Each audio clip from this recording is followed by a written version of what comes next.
Hello friends, welcome back to my channel. మరికొన్ని రోజుల్లో IPL mega వేలం జరగనుంది. ఈ నేపథ్యంలో జట్టుల్లో భారీ మార్పులు అయితే జరుగుతూ ఉన్నవి. అయితే దానికంటే ముందుగా కొన్ని ఫ్రాంచైజీల్లో కోచింగ్ సిబ్బందిలో చాలా పెద్ద మార్పులే చోటు చేసుకుంటున్నాయి. కొన్ని ఫ్రాంచైజీలు అయితే కోచెస్ని మేనేజ్మెంటే తీసేస్తుంది. మరికొన్ని ఫ్రాంచైజీలు అయితే కోచెస్ వాళ్ళే ఆ ఫ్రాంచైజీ నుంచి వెళ్ళిపోతున్నారు. అలా ఈ ఐపీఎల్ 2025 కోసం జరగనున్న మెగా వేలంకి ముందే ఫ్రాంచైజీస్ నుంచి కోచెస్ తప్పుకున్నటువంటి ఆ కోచెస్ ఎవరనేది తెలుసుకుందాం. వీడియోలోకి వెళ్లే ముందు ఒక చిన్న రిక్వెస్ట్. మన మ్యాక్సీ ప్రొడిక్షన్ టెలిగ్రామ్ ఛానల్ అయితే ఐపీఎల్ మరియు T20 వరల్డ్ కప్లో 100కి 95% అయితే కరెక్ట్ ప్రొడిక్షన్ అయితే ఇవ్వడం జరిగింది. మన టెలిగ్రామ్ ఛానల్లో మ్యాచ్ విన్నరే కాకుండా టాస్ విన్నర్ ఎవరనేది కూడా చెప్తాము. అండ్ అలానే ఎప్పుడు ఎంట్రీ తీసుకోవాలి, ఎప్పుడు బుక్ సెట్ చేయాలి, ఎప్పుడు లాస్ కట్ చేయాలనేది పూర్తిగా ఎక్స్ప్లెయిన్ చేయడం జరుగుతుంది. టాప్ 10లో ఉన్నటువంటి టెలిగ్రామ్ ఛానల్స్లో మన మ్యాక్సీ ప్రొడిక్షన్ టెలిగ్రామ్ ఛానల్ కూడా ఒకటనమాట. మీరు కనుక మన మ్యాక్సీ ప్రొడిక్షన్ టెలిగ్రామ్ ఛానల్ కనుక ఫాలో అయితే ప్రతి మ్యాచ్లో డబ్బులు సంపాదించుకోవచ్చు.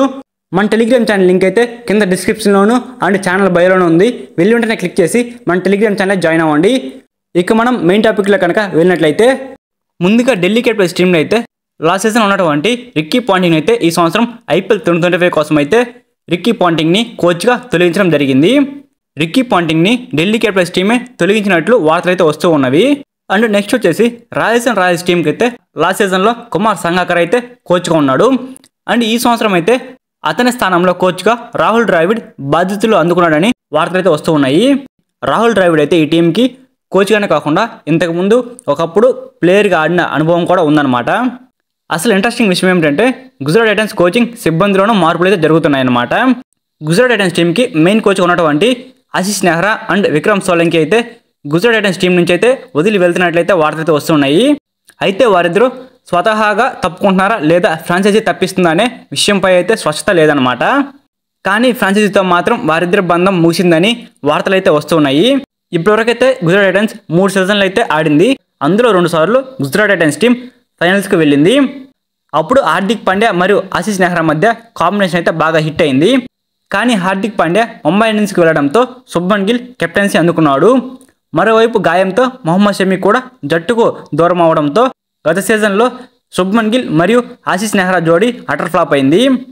ఐపీఎల్ 2024లో అయితే Gujarat Titans team play offs కూడా చేరలేదు. దీన్ని దృష్టిలో పెట్టుకుని ఏమో మరి గుజరాత్ టైటన్స్ ఫ్రాంచైజీ అయితే ఆశీష్ నెహ్రాని కోచ్గా పదవి నుంచి తప్పించారనమాట. గుజరాత్ టైటన్స్ టీంకి అయితే కోచ్గా యువరాజ్ సింగ్ రాబోతున్నాడని వార్తలు అయితే వస్తూ ఉన్నాయి. అంతేకాకుండా యువరాజ్ సింగ్తో కలిసి గుజరాత్ టైటన్స్ టీం చర్చలు కూడా జరుపుతుంది. యువరాజ్ కూడా ఆసక్తిగానే ఉన్నట్లు తెలుస్తుంది.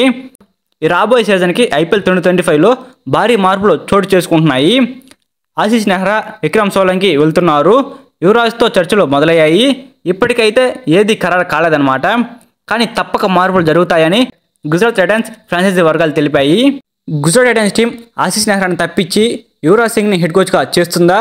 ఒకవేళ యువరాజ్ సింగ్ గుజరాత్ టైటన్స్ టీంకి హెడ్ కోచ్గా వస్తే టీం ప్లే ఆఫ్స్కి చేరుకుంటుందా? దానిపై మీ యొక్క అభిప్రాయాన్ని అయితే కింద కామెంట్లో తెలపండి. సో ఇదిగా ఇవాళ వీడియో అయితే. ఈ వీడియో కనుక మీకు నచ్చినట్లయితే వీడియోకి లైక్ చేసి మరిన్ని డైలీ క్రికెట్ అప్డేట్స్ మీరు తెలుసుకోవాలంటే మన ఛానల్ని సబ్స్క్రైబ్ చేసుకొని పక్కన బెల్ సింబల్ తాను పెట్టుకోండి. Thanks for watching my video. Have a nice day guys.